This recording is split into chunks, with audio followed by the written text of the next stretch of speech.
가족 간 자금 거래, 세금 문제 없이 안전하게 하는 방법, 전문의가 알려주는 금융건강 가이드. 안녕하십니까? 환자분들을 진료하다 보면 때로는 건강 문제만큼이나 가족 간의 경제적 문제로 고민하시는 경우를 종종 접하게 됩니다. 특히 자녀의 결혼이나 학자금, 혹은 연로하신 부모님의 병원비 지원과 같이 선의로 시작된 가족 간의 자금 지원이 예상치 못한 세금 문제로 이어져 당혹스러워하시는 안타까운 사례들을 보곤 합니다. 마치 우리가 정기적으로 건강검진을 받아 질병을 예방하듯 가족 간의 자금 거래에 있어서도 발생할 수 있는 문제를 미리 점검하고 대비하는 것이 중요합니다. 오늘 이 시간에는 가족 간의 따뜻한 마음이 세금이라는 복병을 만나 어려움을 겪지 않도록 건강한 금융 거래를 위한 몇 가지 원칙과 실제적인 지침을 알기 쉽게 설명해 드리고자 합니다. 1. 가족 간 자금 이동. 왜 세무당국은 주목할까요? 우리나라 세법에서는 대가 없이 재산이 이전되는 경우 증여로 보고 증여세를 과세하는 것을 원칙으로 합니다. 가족 간에는 서로 도움을 주고받는 것이 자연스러운 일이지만 세무당국 입장에서는 이러한 자금 이동이 순수한 생활비 지원인지 아니면 재산의 무상 이전, 즉 증여에 해당하는지를 명확히 구분해야 할 필요가 있습니다.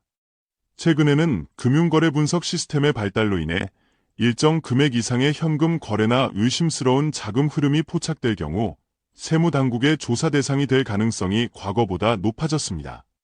특히 자녀가 주택을 구입하거나 사업을 시작할 때 또는 부모님이 갑자기 큰 병원비가 필요할 때 오고 간 자금에 대해서는 그 출처와 성격에 대한 소명을 요구받을 수 있습니다. 만약 이때 적절한 증빙 자료가 없다면 선의의 지원금이라 할지라도 증여로 간주되어 예상치 못한 세금 부담이 발생할 수 있는 것입니다. 2. 세금 폭탄을 피하는 건강한 자금 거래 원칙. 첫째, 금전 소비대차 계약서라는 안전장치를 마련하십시오. 가족 간에 돈을 빌려주고 받는 상황이라면 반드시 금전 소비대차 계약서를 작성하는 것이 좋습니다. 이는 마치 우리가 건강을 위해 예방접종을 하는 것과 같습니다. 계약서에는 빌리는 금액, 원금, 이자율, 상환기간 및 방법 등을 명확하게 기재해야 합니다. 금액, 빌려주는 총액을 정확히 명시합니다. 이자율, 법에서 정한 적정 이자율, 연 4.6%를 적용하는 것이 좋습니다. 무이자로 하거나 너무 낮은 이자율은 증여로 의심받을 소지가 있습니다. 상환 계획, 매월 또는 특정 시점에 원금과 이자를 어떻게 상환할 것인지 구체적으로 명시합니다. 이렇게 작성된 계약서는 가급적 공증을 받아두면 더욱 확실한 증거 자료가 될 수 있습니다. 공증 비용이 다소 발생하지만 추후 발생할 수 있는 세금 문제에 비하면 훨씬 적은 비용으로 큰 위험을 예방하는 효과가 있습니다. 둘째, 계약 내용대로 실제 거래 흐름을 만드십시오. 계약서 작성만큼 중요한 것이 실제 계약 내용대로 이행하는 것입니다. 정기적으로 약속된 날짜에 이자와 원금을 송금하고 그 내역을 통장 거래 기록으로 남겨야 합니다. 이때 이체 시 메모란에 5월분 이자 지급, 원금 일부 상환 등 거래 내용을 명확히 기재하는 것이 좋습니다. 이러한 실제 거래 흐름은 해당 자금 이동이 단순 증여가 아닌 실제적인 대여 계약에 따른 것임을 입증하는 매우 중요한 증거가 됩니다. 만약 경제적 사정 변경으로 상환 계획에 변동이 생긴다면 이 또한 추가 합의서를 작성하여 기록으로 남겨두는 것이 바람직합니다. 셋째, 모든 증빙 자료를 체계적으로 관리하십시오. 건강검진 결과를 잘 보관하듯 자금 거래와 관련된 모든 서류는 체계적으로 모아두어야 합니다.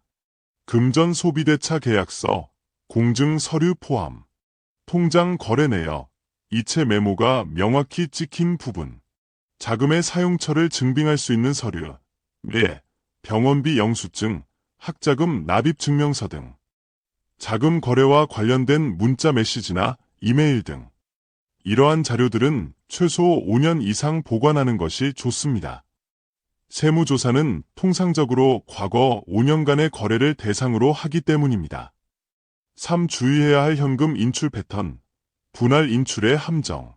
간혹 1,000만 원 이상 현금 인출 시 금융정보분석원, FIU, 보고된다는 점을 의식하여 기준 금액 미만으로 여러 날에 걸쳐 현금을 나누어 인출하는 경우가 있습니다.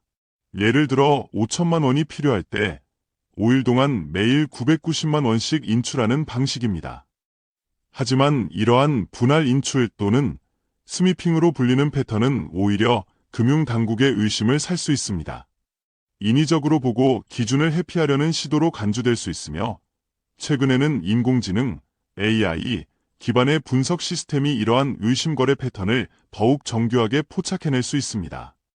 특히 올해 5월부터는 자금 세탁 방지 및 탈세 감시 강화의 일환으로 500만 원 이상의 현금 거래에 대해서도 금융기관의 주의가 더욱 요구되고 있는 상황입니다.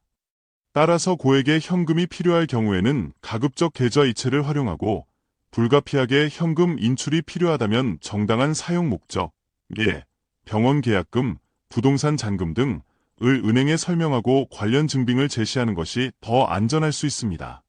4. 상황별 대처 방안, 의료비, 교육비, 생활비 지원. 의료비 및 교육비, 부모님의 병원비나 자녀의 등록금과 같이 사용 목적이 명확한 자금은 지원하는 사람이 해당 병원이나 학교에 직접 납부하는 것이 좋습니다. 수혜자의 통장을 거치지 않고 직접 납부하면 증여로 오인될 가능성을 크게 줄일 수 있습니다. 이때 관련 영수증과 진단서, 죄악증명서 등을 잘 보관해야 합니다. 생활비 지원, 사회통념상 인정되는 범위 내의 피부양자에 대한 생활비 지원은 증여세 비과세 대상입니다. 다만 지원받은 생활비가 실제 생활 유지 목적이 아닌 예금, 주식 투자, 부동산 구입 등에 사용된다면 증여로 보아 과세될 수 있으므로 주의해야 합니다. 증여세 비과세 한도 활용, 자녀에게는 10년간 5천만 원, 미성년 자녀는 2천만 원, 배우자에게는 10년간 6억 원까지 증여세 없이 증여할 수 있습니다. 이 한도 내에서 증여할 경우에도 증여 사실을 세무서에 신고해두는 것이 좋습니다. 이는 나중에 자녀가 재산을 취득할 때 자금 출처를 명확히 하는 데 도움이 될 수 있습니다. 5. 사례로 보는 자금 거래, 정태옥 씨의 경우. 앞서 언급된 치매 어머니의 병원비 6천만 원을 어머니 통장에 입금했다가 2,900만 원의 증여세 통지를 받은 정태옥 씨의 사례를 다시 한번 살펴보겠습니다. 만약 정태옥 씨가 다음과 같이 대처했다면 어땠을까요? 어머니와 치매 치료비 목적 대여 내용이 명시된 금전 소비대차 계약서를 작성하고 공증을 받습니다. 어머니 통장으로 이체 시 어머니 병원 치료비 대여금이라고 명확히 메모를 남깁니다. 가장 좋은 방법은 병원에 직접 납부하는 것입니다. 어머니의 진단서, 입원 확인서, 병원비 영수증 등 의료 관련 증빙 서류를 철저히 보관합니다. 만약 형제자매와 함께 비용을 분담했다면 각자의 분담 비율과 송금 내역 등을 기록으로 남겨둡니다. 이처럼 사전에 철저히 준비했다면 정태옥 씨는 해당 자금이 증여가 아닌 실제 의료비 지원 또는 대여임을 충분히 소명하여 예상치 못한 세금 부담을 피할 수 있었을 것입니다. 마무리하며 건강한 금융 습관이 가족의 행복을 지킵니다.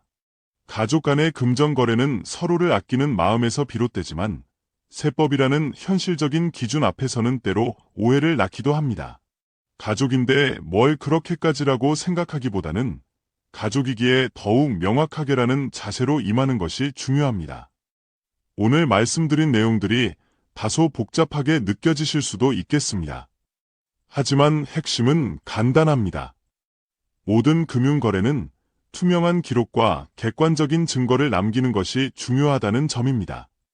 특히 5월 이후 강화된 세무 환경을 고려할 때 하루 500만 원 이상의 반복적인 현금 인출은 가급적 피하시고 가족 간 자금 이동 시에는 반드시 계좌 이체를 활용하며 그 용도를 명확히 기재하는 습관을 들이시는 것이 좋습니다. 큰 금액이 오고 갈 때는 반드시 세무 전문가와 사전에 상담하여 발생 가능한 문제를 예방하시길 권유드립니다. 여러분의 따뜻한 마음이 세금 문제로 인해 빛이 바래지 않도록 오늘 안내해드린 정보가 건강하고 안전한 가족 금융생활에 작은 도움이 되기를 진심으로 바랍니다. 궁금하신 점이 있다면 언제든 주저 마시고 전문가의 도움을 받으십시오. 감사합니다.